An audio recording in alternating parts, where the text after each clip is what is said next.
apareceu hoje. Verdadeiro milagre. Pronto.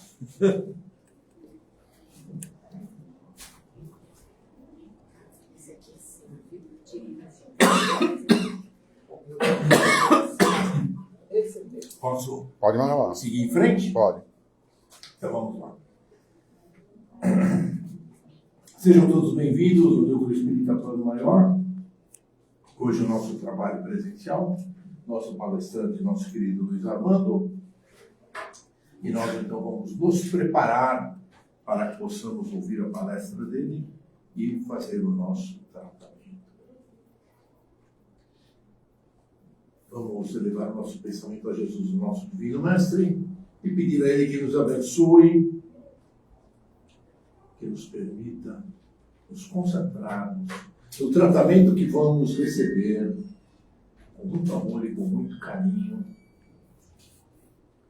Que todas as correntes médicas, doutor Bezerra, doutor Roberto Seara, corrente azul, que já prepararam o ambiente desta casa desde as primeiras horas da manhã, possam estar aqui conosco, vibrando, trazendo as curas, trazendo as bênçãos, a tranquilidade, o equilíbrio emocional que todos nós precisamos nesta noite. E que possamos, Mestre Jesus, sobre as tuas bênçãos, interiorizarmos toda essa energia maravilhosa presente nesta casa, reforçando o nosso perispírito, reforçando o nosso corpo físico, para que sigamos em frente na nossa jornada. E que Deus Pai nos abençoe, Deus Pai nos ilumine agora e sempre. Se assim seja, graças a Deus. Muito obrigado, você aqui. Está ótimo. Não, você quer mais alto. Se você não tiver bem, Então, a mensagem proposta para as nossas reflexões hoje sai do livro Pão Nosso. Sobrinho aqui faz parte de um conjunto de livros que o Espírito Emmanuel construiu desde os anos 49, mais ou menos, estudando versículo a versículo os conteúdos do Novo Testamento, né? Essa mensagem, especificamente, ela parte de um trechinho que o Emmanuel tira de uma das cartas de Paulo, e faz um questionamento, né, contra a insensatez que normalmente caracteriza todos nós, né? Então, ele, na realidade, está dizendo que a gente começa pelo Espírito e depois concentra-se na matéria. Até certo ponto, a gente não tem lá muita culpa, né? Porque a sociedade do século XX, nos últimos 30 anos do século XX, a partir dos anos 70, ela mergulhou, assim, de cabeça no consumismo, na sociedade de consumo, que é uma consequência da Segunda Guerra Mundial, né? Então, a sociedade foi, de uma certa forma, aperfeiçoando também muitos dos seus processos. Nós chegamos aos bens de consumo, que era os chamados do mundo, né? E a gente, na realidade, foi se esquecendo da questão espiritual. E hoje nós somos levados a lembrar que nós somos espíritos, né? Pelo que o Espiritismo pregou, e a gente tem muitas demonstrações disso, que nós, na realidade, estamos de passagem e presos a uma estrutura que está, de uma certa forma, se desgastando a cada dia que passa, às vezes já desgastada, né? Carregando dores, não é? O quadril, o joelho, como fala aqui, né? Que são consequências dos excessos. Talvez no meu caso, eu fui um grande praticante de futebol na minha juventude, eu tenho câncer de pele, porque a pele é branca, então tomava muito sol naquela época, e naquela época não tinha nada desses cuidados que existem hoje, né? Para, de uma certa forma, neutralizar a radiação do sol, que é uma bênção em nossas vidas. Mas já enfrentei 4 carcinomas, 4 melanomas, e estou aqui, não é? Ainda não chegou na circulação, porque eu acho que não é hora de morrer. Então, eu chegar na circulação, eu, na realidade, serei chamado para a terra dos pés juntos, e não voltarei para cá falar com vocês, a não ser incorporar alguns blocos em torno do mundo. Então, na verdade, a mensagem do Emmanuel, ela vai se apoiar nesse trecho e vai ser direta e reta. Porque a gente, invariavelmente, procura o auxílio espiritual, às vezes até consegue algumas bênçãos, mas, na realidade, quando está tudo certo, a gente vai ao encontro das necessidades de satisfação sensorial e material. E isso, evidentemente, pesará no nosso momento da partida. Todos nós teremos. Nós sabemos que a partir do momento que a gente se embalar naquela caixa, onde nós vamos ser homenageados, reverenciados por aqueles que fizeram parte da nossa vida, né? Às vezes alguns muito proximamente, às vezes chorando de tristeza, mas alguns chorando de alegria, graças a Deus essa vida morreu, né? Então já foi tarde. Né? É verdade, a gente às vezes não confessa isso, mas no fundo a gente é contraditório. Por isso que a mensagem chama contra a insensatez. Né? Porque a gente, inclusive nesses ambientes, não tem o comportamento que deveríamos ter. É claro que os excessos que haviam em função das crenças que tínhamos em vidas passadas, ou mesmo nessa, né? Na realidade também foram descartadas, abandonadas. Hoje o velório, no ponto de encontro, muitas vezes foi trocado notícias sobre futebol, sobre política, sobre os erros do falecido, da falecida. Não é uma coisa respeitosa. Ignoramos que o que está acontecendo ali, já que o Kardec já dizia lá desde 1858, que o processo de desligamento do corpo espiritual do corpo físico demanda 3, 4 dias. Embora nós sejamos aqui no país tropical enterrados no espaço público. Nós aprendemos com o século XX, principalmente depois que começou a se falar em cremação no Brasil, nos anos 30, embora só se tenha oficializado isso nos anos 70, aqui em São Paulo, a primeira experiência, né? Na realidade, o Emmanuel já falava que tinha que esperar pelo menos 50 horas para encaminhar o corpo para a cremação. E a lei hoje determina que são 72 horas. Embora a gente saiba que existem locais aqui, hoje tem muito crematório aqui na cidade, e às vezes abreviam esse tempo dependendo do interesse da família, para não correr o risco do cara acordar. Às 10 horas, pelo amor de Deus, porque sai todo mundo correndo. Então, na verdade, a gente vê que o pessoal pula ali. O espírito não vai sofrer, como nós podemos presumir, porque em 1968, o Dr. Zerbini, aqui em São Paulo, no Hospital São Paulo, fez o primeiro transplante da América do Sul, segundo do mundo, né? O João Boiadeiro, coitado, que cedeu o coração, evidentemente, não fez com que o seu receptor sobrevivesse, porque até estava começando tudo, né? A gente não tinha noções ainda da dificuldade de adaptação da nova peça no organismo, no carro físico, que está recebendo aquilo, né? Hoje a gente tem muitos processos, muitas medicações para evitar rejeição, para contornar esses problemas. Né? E hoje tem transplante de tudo, até de cérebro. Então, na realidade, percebeu-se que o corpo é uma máquina. E o nosso amigo Kardec diz que realmente essa máquina ela vai ser abandonada num tempo relativamente largo, embora as pessoas pensem que parou o coração, parou o cérebro, tudo acabou acontecendo. Mas o André Luiz, lá em 1968, quando foram perturbar o Chico Xavier com a história da cremação, onde o Emmanuel, lá nos anos 50, nos anos 30, tinha falado sobre 50 horas, na realidade a gente vê que o André Luiz estava junto com o Chico na hora da resposta, disse que há uma concentração de cascadores, uma coisa assim, na estrutura, e isso representa uma anestésia para o sistema nervoso central. Então, o corpo físico não vai sofrer. E também tem os créditos espirituais, né? A gente vê que existe assistência espiritual para aqueles que partem, né? Tem um livro do André Luiz, que é o quarto, depois ele fala da reencarnação assim, sucintamente no livro Missionário da Luz, e no livro 4 ele vai falar sobre a morte. E vai mostrar para a gente que existem equipes de resgate do outro lado da vida que recebem a notificação que a pessoa vai morrer e vão lá para muitas vezes prestar assistência, né? Os familiares são informados, é só ler o livro Obreiros da Vida Eterna, esse livro. Tem alguns casos ali que são bastante sugestivos, como o caso do Dimas, que foi um médium de meia boca, e que na verdade estava lá naquele vai, não vai, a mulher chorando em cima.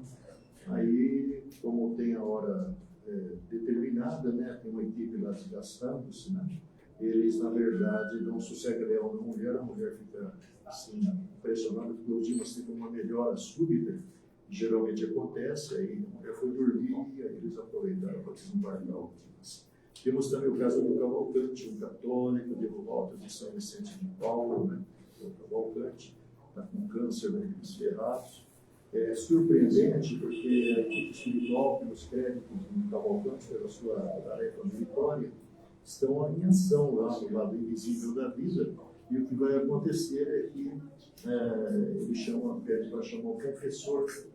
Por sinal, não sei se vocês sabem, eu também não sabia, mas eu descobri que até uns anos atrás, o Hospital São Paulo aí, no FESP, tinha um capelão, ou a Marinha também tinha, fui lá na Marinha uma vez, tinha um capelão que me convidou, surpreendentemente, para falar sobre a visão do Espiritismo em relação à morte.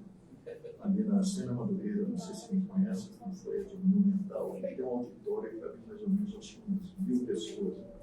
E a gente foi lá, na primeira vez a gente misturou, quer dizer, eles misturaram católico, protestante, evangélico, espírita, né? E aí, no ano seguinte, chamaram de novo, só que separaram todo mundo. O católico foi ali para aquela instituição da aeronáutica, aqui na Tucuruvi, os espíritas foram lá para o Barro Branco, lá em Tucuruvi, e os protestantes ficaram aqui na Serra Madureira. Né? E eles não queriam se misturar com esse papo de sobrevivência. Com incoerência, né? Porque o Espiritismo tem tanta informação e tantos exemplos para nos chamar a atenção de que a vida vai continuar.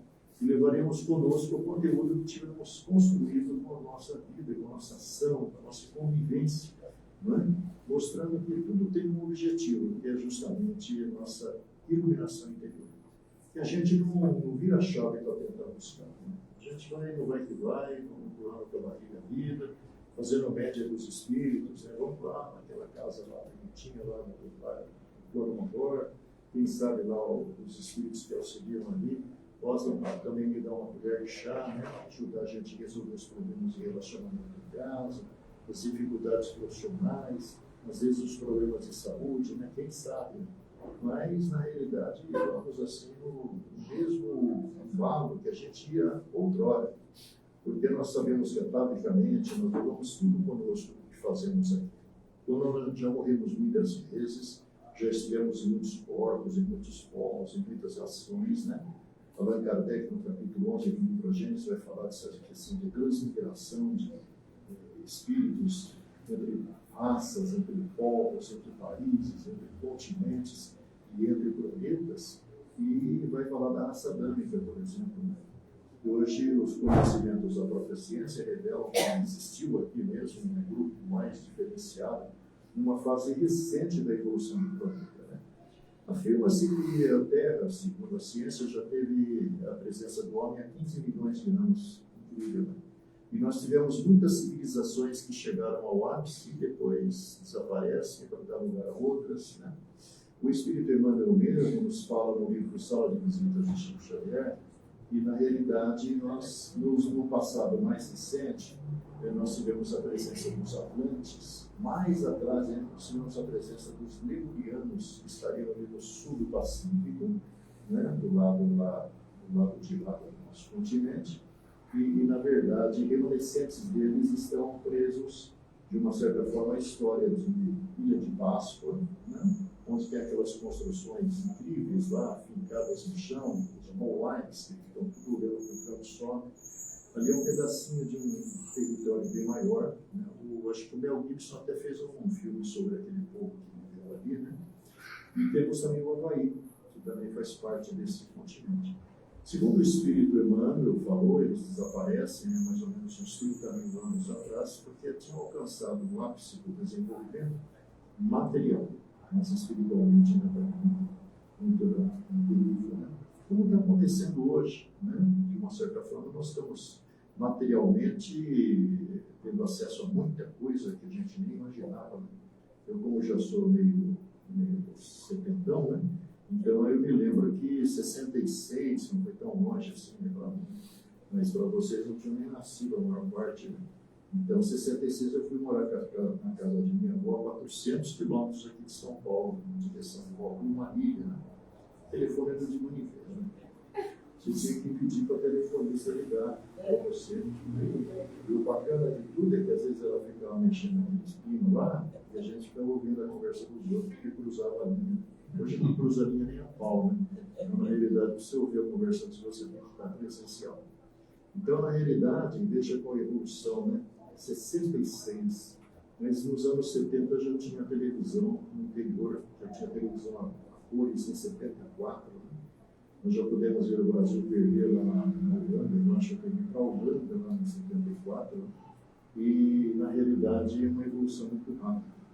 Lá em 66 o telefone era de manivela, mas em 70 já era de disco. Já era uma manha, principalmente telefonista, já perdeu emprego muita gente. Depois veio o telefone de tecla. E depois veio o telefone celular, que é uma invenção do capeta, vocês sabem. Né? Tem essa ligação, principalmente nos grupos que se formam, WhatsApp, isso daí é uma influência muito negativa. Né? Existem estudos já na Inglaterra mostrando que a exposição demasiada aos cortes que se fazem no Google, no YouTube, no WhatsApp, eles vão viciando a sua mente, você não consegue fazer raciocínio de profundidade. Então você fica só na superficialidade. As crianças que crescem numa exposição muito grande, por isso que as escolas começaram a proibir o uso de celular, elas não vão ter lá muito futuro. Porque quem vai ter futuro é aquele que teve a margem de tudo isso aí. Né? Os ingleses chamam isso de cérebro podre, né? Porque vai, de uma certa forma, deteriorando a capacidade cognitiva das pessoas. Existe um programa de televisão feito na TV Gazeta, que certamente ninguém assistiu, mas acidentalmente eu vi do Júlio Pérez, então Júlio Pérez, que é, na realidade, um grande neurocientista e professor da USP, e ele fala justamente isso. Foi ele que falou esse termo, cérebro podre. Falou que a exposição de uma criança no celular deve ser no mínimo, no máximo de 1h30 por dia. E tem criança que já fica presa ao celular desde que acorda. Né? Então, isso é viciante. E, a parte de tudo isso, eles estão agora empurrando na sociedade os joguinhos, né? Outra coisa assim infernal. Leva muita gente assim, a viciação, porque nós somos facilmente viciáveis. Né? Na realidade, a gente não tem muito senso de, talvez, sensatez. É o que o nosso amigo está usando na mensagem, né? Falando dessa incoerência. Só que a gente tem que levar em consideração que nós, em relação a 8 bilhões de seres, fazemos parte de um grupo muito pequeno que tem acesso às informações do Espiritismo presente. Né? Então, na realidade, o que vai acontecer para a maior parte das pessoas que estão, como nós, passando por um processo de avaliação, onde todos os fatores que fazem parte da nossa vida, convivência, o problema do esforço que nós fazemos para superar os nossos próprios limites, né? Todos esses elementos, eles estão pesando na balança para mostrar o que é que nós vamos experimentar quando a gente sair daqui. Uma grande parte dos que estão saindo daqui não voltam para cá. Eles vão evoluir em outros mundos, né? Como, aliás, está preconizado no capítulo 18 do livro Gênesis de Kardec, que fala dos tempos são chegados. Esses tempos são aqueles preditos lá por Jesus. Acho que no capítulo 24 do Evangelho de Mateus, no capítulo 12 do Evangelho de Lucas, Jesus parece que deu umas letras ali falando sobre um tempo que viria, e na realidade seria caracterizado por muitos cataclismos, né? Muitos processos assim, evidentemente, porão a redução da população da Terra. Né? A Terra hoje está misturando, como diz o Santo Agostinho Kardec no capítulo 3 do Evangelho segundo o Espiritismo, cujo título é Há Muitas Moradas na Casa de Deus Pai, explicando que toda essa quantidade de pontinhos brilhantes que a gente vê no céu escuro, eles na realidade são mundos habitados. O Espiritismo é meio atrevido quando fala isso. Né? A gente pode até não acreditar, mas Allan Kardec botava fé. Tanto é que na Sociedade Espírita de Paris, no ano de 1858, quando Kardec funda a Revista Espírita, ele apresenta uma entrevista com um cara chamado Bernard Palissy. Bernard Palissy foi um pintor do século XVIII e que, na realidade, ele dizia morar em Júpiter. Nós temos uma outra entrevista também nesse mesmo ano com um cara chamado Alexandre von Humboldt. Quem estudou geografia na minha geração lembra que esse cara era famoso porque ele disse que a Amazônia seria o celeiro do mundo.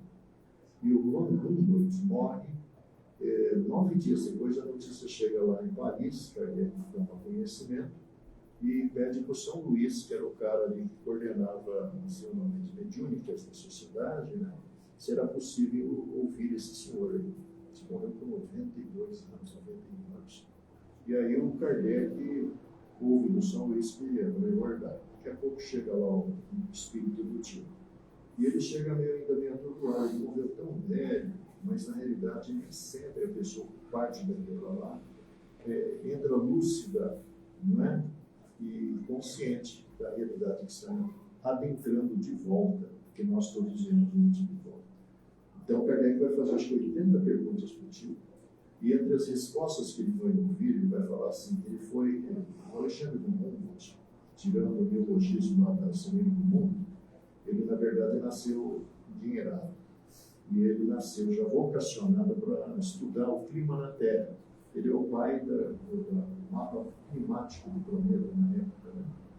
É o pai dessa história. E, na realidade, o Alexandre von Humboldt, ele vai, na verdade, ser expulso da Amazônia, porque ele ficou 5 anos enfurnado no Rio Amazonas, lá no mar, lá no fundo, né? Estudando lá, e por isso ele fala essa história da exuberância da fauna e da flora do Brasil. Mas ele vai dizer uma coisa interessante nas perguntas que dá resposta a Kardec, justamente que ele foi escolhido entre outros espíritos para vir fazer o que ele fez. Mostrando que existe nos bastidores da evolução programas que são cumpridos, né? Como André Luiz, né? Não sei quem leu o livro Sementeira de Luz, onde o Dr. Arthur Joviano, que foi pai do Romulo Joviano, vai, na realidade, contar uma coisa muito interessante.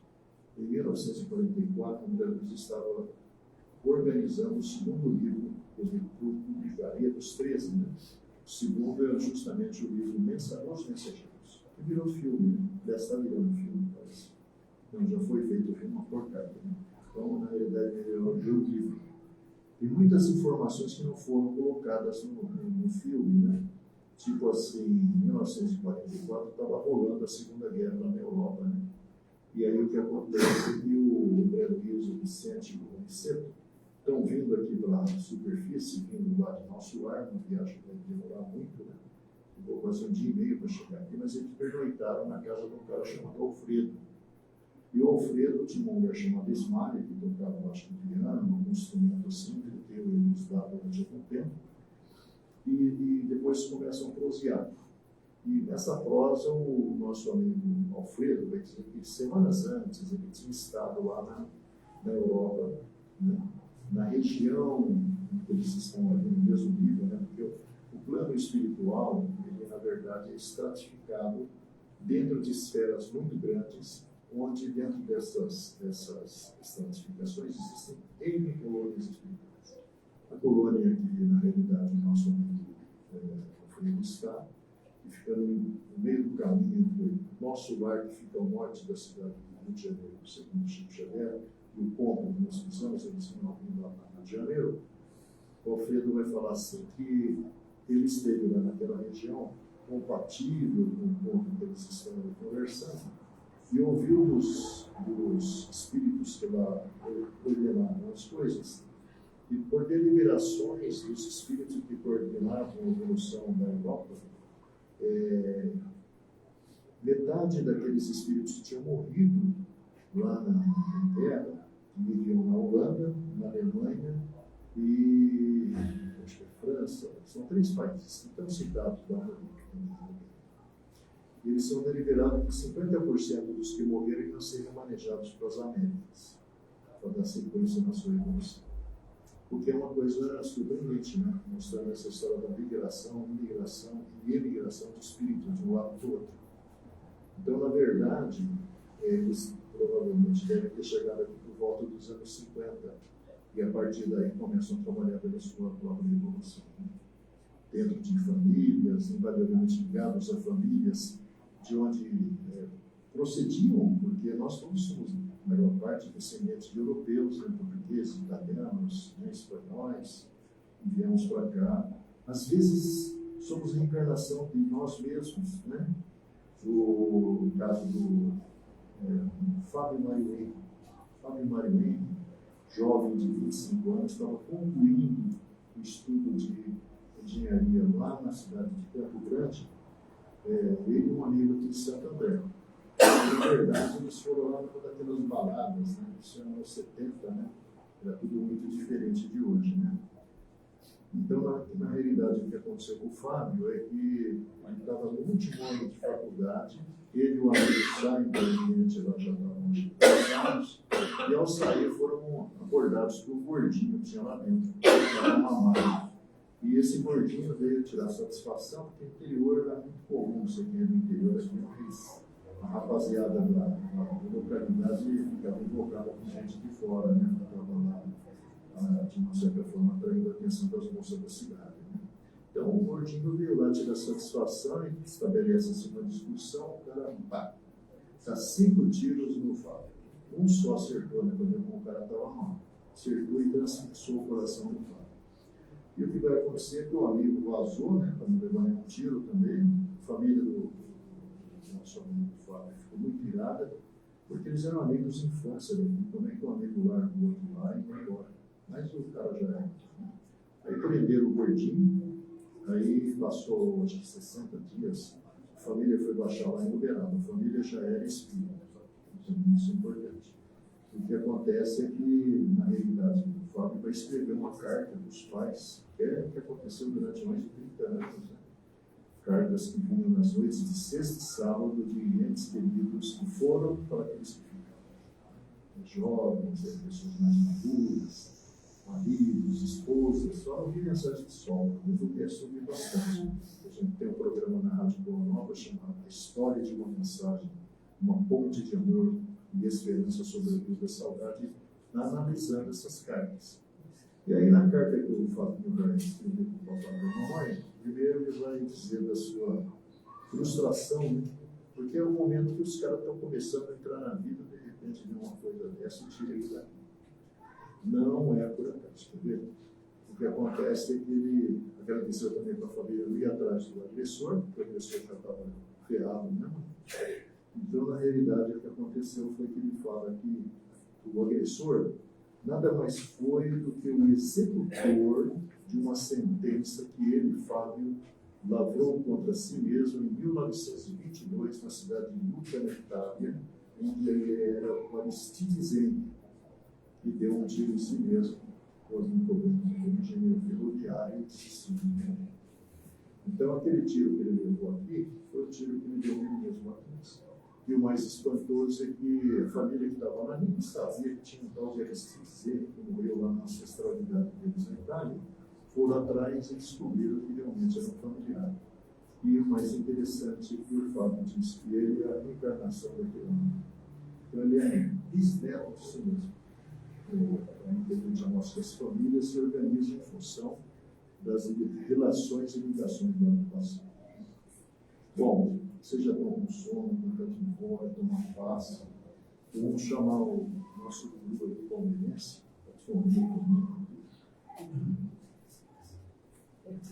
Você precisa de mim? Acho que você quer que eu faça Você precisa tudo? de mim? Você é o suficiente. Não, mas você é o nosso presidente. Morre. Só por favor, tricô, Com licença. Né? Só ficar no tricô aqui, né? Isso. Fazer o tricô. Muita coisa a ser dada. Então vamos lá, meus amigos, fazer a nossa parte agora. Baixa um pouquinho. Vai lá. Vou pegar o microfone aqui. Eu ficava falando muito alto, né? Então, melhor baixar um pouquinho. Então vamos fazer as nossas vibrações com muito amor, com muito carinho, iniciando pela paz mundial. Que os dirigentes das nações encontrem através do diálogo a paz para todo o nosso. Vamos fazer uma vibração muito especial pelo estado do Paraná, que teve várias cidades destruídas pelo vendaval, que acabou com a cidade, muita gente desabrigada, alguns desencarnaram. Então nós vamos vibrar para que eles tenham a força, a sustentação e o amor de Jesus para reconstruírem as suas cidades. Vamos vibrar também pelo nosso querido Brasil, que que os nossos governantes, os nossos dirigentes possam encontrar através do diálogo a paz, para que possa o nosso Brasil seguir em frente com muita alimentação, com muita saúde, com muita educação. Vamos vibrar também, Mestre Jesus, por todos os hospitais, casas de saúde e pronto-socorros. Enfim, onde haja um leito de dor ao Mestre Jesus, que a tua luz ali se faça presente. Que as correntes médicas possam ali atuar, curar, ajudar, socorrer aqueles que ali sofrem nesses hospitais. Pediremos por todos os detentos, que eles possam se arrepender dos seus crimes, dos seus atos negativos, possam começar a se reintegrar consigo mesmos, se reintegrar na sociedade, para seguirem em frente a uma melhoria interior. Vamos vibrar também, Mestre Jesus, por todos aqueles que se encontram no umbral, no Vale das Trevas, Vale dos Suicidas. Mestre Jesus, que eles possam se arrepender dos seus males praticados, arrepender, pedir perdão por tudo que fizeram de errado, se reencontrar com os seus cobradores e pedirem perdão por tudo aquilo que fizeram de errado. Que o seu Evangelho, Mestre Jesus, possa ser a direção, o norte, para que eles possam seguir as suas vidas. Nós vamos vibrar também, Mestre Jesus, por todos aqueles que se encontram ligados aos vícios, quer seja de droga, de álcool, de cigarro ou de sexo. Que todos eles possam ter no teu exemplo, Mestre Jesus, a direção a seguir numa tua serra bendita que é convocada. Vamos vibrar também, Mestre Jesus, por orfanatos, pelas creches, pelos asilos, pela juventude desajustada, pela velhice desamparada. Enfim, Mestre Jesus,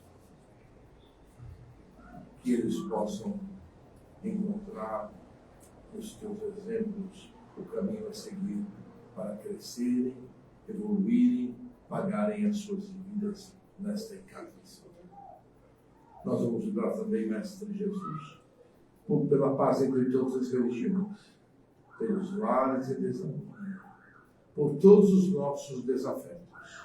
Que o plano espiritual, nossos guias espirituais levem até os nossos desafetos o nosso pedido de perdão e o nosso arrependimento pelos males que causamos a eles. Vamos vibrar também por todos os nossos parentes, amigos e irmãos. Nós vamos vibrar também, Mestre Jesus, por todos aqueles que se encontram no chat da nossa live de hoje. Possam eles receber amor, paz, saúde, cura. Assim como todos aqueles que assistem à live conosco. Vamos vibrar também, Mestre Jesus, pelos nossos lares. Que os nossos lares, Mestre Jesus, possam receber a tua luz branca, esterilizadora, invadindo cada um dos cômodos da nossa casa. E que possam ser retirados miasmas, fluidos deletérios, e se eventualmente existirem irmãozinhos querendo trazer a discórdia, que eles possam ser encaminhados à tua seara bendita de amor. Vibremos, Mestre Jesus, finalmente por nós mesmos. Que as tuas bênçãos recaiam sobre cada um de nós, restaurando as nossas energias, restaurando o nosso equilíbrio, a nossa paz. E que possamos, Mestre Jesus, seguir em frente nesta jornada desta encarnação. Vamos pedir às correntes médicas que fluidifiquem as águas daqueles que estão na nossa live, assim como daqueles que estão aqui presentes. Todas as águas possam ser fluidificadas com os medicamentos necessários a cada um de nós. Que assim seja, graças a Deus. E assim vamos agradecer ao Mestre Jesus, ao plano espiritual, por esta oportunidade de estarmos aqui. Oportunidade de orarmos, de pedirmos, de nos elevarmos, de recebermos essas vibrações maravilhosas para o nosso tratamento de hoje. E que Deus Pai nos abençoe, que Deus Pai nos ilumine agora. Que assim seja.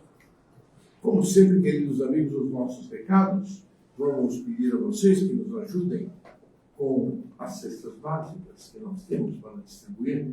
E esse fim de ano serão 2 cestas básicas num curto espaço de tempo, já que o nosso trabalho encerra no dia 12, e a gente, depois do dia 12, ainda tem uma cesta para entregar. E, portanto, temos praticamente 2 cestas num prazo de 15, 20 dias. Então, peço a vocês que nos ajudem, por favor. Também o nosso bazar, tudo que é vendido no nosso bazar, que é no fundo da casa, quando vocês saem da sala de cromoterapia, também é revertido para manutenção da casa. Quer seja água, quer seja luz, quer seja limpeza, seja lá o que for. Né? Tudo que vocês gastarem ali reverterá para a nossa casa. Vocês sabem que nós temos as nossas lives nas quartas-feiras. Hoje é um trabalho duplo, onde a gente faz presencial e faz a live. E domingo também temos live no Facebook do Núcleo Espírita Plano Maior. Então, todas as lives às 20 horas, tanto na quarta quanto no domingo. Na quinta-feira nós temos entrevista de orientação com o Cláudio Miro, que atende aqueles que querem passar por uma orientação, trocar uma ideia, falar sobre assuntos específicos, problemas específicos de vocês. Ele está aí nas quintas-feiras. Basta fazer o agendamento com a Margarida e a Margarida repassa para ele depois e ele estará esperando vocês amanhã. O trabalho de cura, sempre no último sábado de cada mês, também se realizará no mês de novembro. Dezembro não temos trabalho, porque o último sábado é o Réveillon, então não temos trabalho. Nós voltamos depois, dia 31 de janeiro do ano que vem, é o nosso primeiro trabalho de cura do ano que vem. Mas então ainda temos um trabalho de cura no mês de novembro, no último sábado de novembro. Tratamento de cura aqui para participar, tem que passar na entrevista de triagem com o Cláudio Miro. Ele faz a triagem, verifica e indica vocês para o tratamento de cura. Nós temos a Casa Curso Básico, que está acabando, porque o ano está acabando, e o curso de Orientação e Educação Mediúnica, que também está acabando. Esses 2 cursos voltam no ano que vem, a partir de março. Aqueles que tiverem interesse podem também se inscrever com a Margarida, e na primeira terça-feira de março os cursos começam. Os cursos basicamente são online, que facilita muito a participação, né? Daqueles que quiserem se interessarem, só fazer a inscrição. No andar de cima nós temos a nossa biblioteca, com muitos títulos para vocês lerem, estudarem, aprenderem e conhecerem cada vez mais sobre a nossa doutrina. Aqueles que quiserem, é só subir lá. Nosso companheiro Luiz está lá para ajudar vocês. E a gente sugere que vocês sempre tragam uma garrafinha de água. Quem quiser trazer, ótimo. Quem não quiser trazer, não tem problema. Se quiserem adquirir, tem o Luiz lá no bazar, tem a garrafinha de água. E aí vocês podem comprar e levar na câmara de cromoterapia. Chegando lá, abram a garrafinha, põem embaixo da cadeira e a água será fluidificada de acordo com as suas necessidades. Tá bom? Isso aí. Muito obrigado, uma excelente semana para vocês e até semana que vem, se Deus quiser.